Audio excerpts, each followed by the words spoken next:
Welcome to Medical Discovery News. I'm Dr. David Niesel. And I'm Dr. Norbert Herzog. Incredibly, we may be a mere decade away from giving paraplegics back their walking legs. Scientists recently enabled paralyzed monkeys to walk again.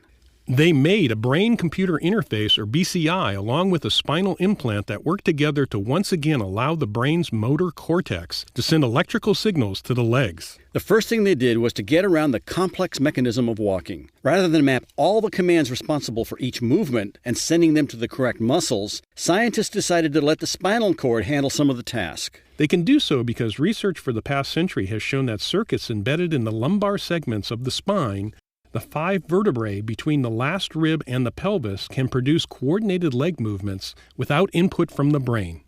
The answer is a device called epidural electrical stimulation, or EES. So the researchers spent a decade recording spinal nerve activities in monkeys in order to build a model of their spine along with the nerves for leg movements.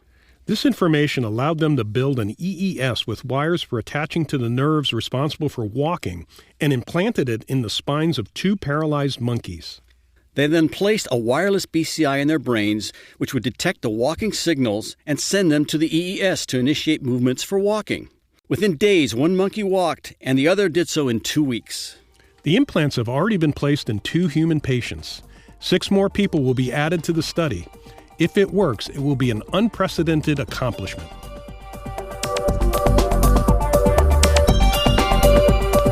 We are Drs. David Niesel and Norbert Herzog at the University of Texas Medical Branch and the Frank H. Netter School of Medicine at Quinnipiac University, where biomedical discoveries shape the future of medicine. For much more and our disclaimer, go to medicaldiscoverynews.com.